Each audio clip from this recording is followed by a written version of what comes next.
जो दनौदा जो है ये क्षेत्र कलाकारों की धरती है। ऐसे मेरे लाडले भाई जो है केडी, मेरे सेलपाट जी, मेरे साथ में हरियाणा प्रदेश के बेहतरीन मंच संचालक अभिमन्यु शास्त्री जी और तमाम दनौदा गांव के बुजुर्गों, नौजवान साथियों, प्यारे बच्चों, बहुत सारे छोटे बच्चे बैठे। एक बात बताना, आप में से कितने बच्चे हैं जो सुबह उठ के अपने अपने माता पिता के पांव को हाथ लगाते हैं? हाथ खड़े करना, सच बताना। एक प्रयोग आज अपने बहुत कम संख्या है।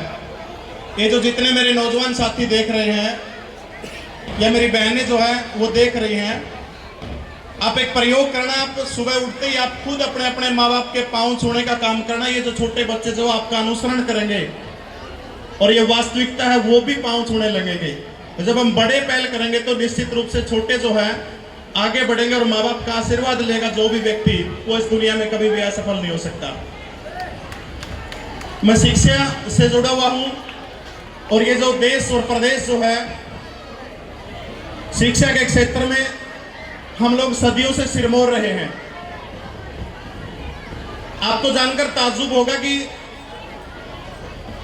इंग्लैंड एक देश है, बहुत सारी अंग्रेजी बोलना आप सबने सुना है। इंग्लैंड के अंदर जो पहला जो विश्वविद्यालय खुला था, पहली यूनिवर्सिटी खुली थी, वो ऑक्सफोर्ड विश्वविद्यालय 1096 ईस्वी के अंदर खुला था। अमेरिका का पहला विश्वविद्यालय जो है वो 1636 के अंदर हार्वर्ड विश्वविद्यालय खुला था। जापान का पहला स्कूल 1702 के अंदर खुला था। लेकिन आपको जानकर ताज्जुब होगा कि इस हिंदुस्तान के अंदर जब हम एक हुआ करते थे तो पाकिस्तान में रावलपिंडी के नाम के पास में एक जगह है तक्षशिला विश्वविद्यालय, यानी आज से लगभग 3300 साल पहले दुनिया का पहला विश्वविद्यालय इसी देश के अंदर खुला था। हम लोग शिक्षा के मामले में सिरमौर रहे हैं।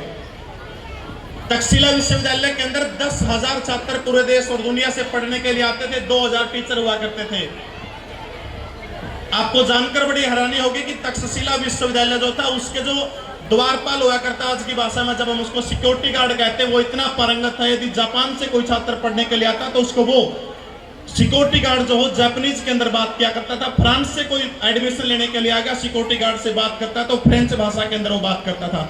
यानी वहां के सिक्योरिटी गार्ड को भी 16 प्रकार की भाषाओं का ज्ञान होता था। जरा सोचिए वो शिक्षक कितने अव्वल हो गए वहां के। रही बात है, हम लोग तकनीकी की बात करते हैं। पश्चिमी सभ्यता जो है, पश्चिमी देशों के अंदर कोई भी आप आविष्कार का नाम ले लीजिए, सब सारे के सारे आविष्कार जो है वो पश्चिम के नाम है।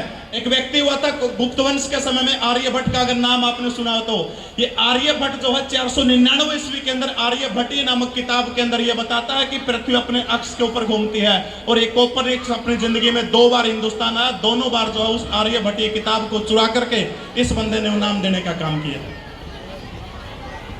आर्यभट्ट ने अपनी किताब के अंदर ग्रह उपग्रह सारी चीजों के बारे में बता दिया। लेकिन आज बच्चों को पढ़ा जाता है कि दूरबीन का आविष्कार किसने किया था? बोले गैलीलियो ने किया था। अगर मैं आपको बताऊं कि दुनिया की सबसे पहली दूरबीन का आविष्कार महान गणितज्ञ आर्यभट्ट के द्वारा किया गया था। आप लोग किताबों के अंदर पढ़ते हैं कि दुनिया के अंदर सबसे पहले हवाई जहाज उड़ाने का काम किसने किया था? 1903 के अंदर अमेरिका के राइट बंधुओं ने हवाई जहाज उड़ाया था। यह भी बिल्कुल असत्य है। महाराष्ट्र के अंदर एक जे स्कूल हुआ करता था, वहां के एक ड्राइंग के अध्यापक हुआ करते थे शिवकर बापू तलपदे। इस बंदे ने सन 1895 के अंदर मुंबई के जो गोरेगांव जो चौपाटी जो है उसके ऊपर पहला विमान उड़ाने का काम किया था। और वो विमान बिना किसी पायलट के लगभग 1500 फुट ऊंचाई के ऊपर वो विमान उड़ा था। लेकिन नाम किसका है? कि राइट बंधुओं ने उड़ाया। हम लोग, मैंने शिक्षा की बात की, मैंने विज्ञान और तकनीकी की बात की, उसके बाद मैं आता हूं शिक्षा के ऊपर। आज हर गांव में, हर शहर के अंदर जोड़ा छाप डॉक्टर हो रहे हैं।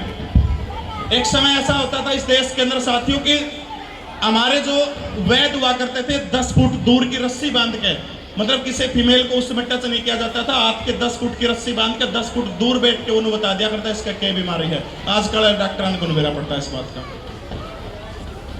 इस पूरी दुनिया के अंदर प्लास्टिक सर्जरी का आविष्कार इसी हिंदुस्तान की सरजमी के ऊपर हुआ था।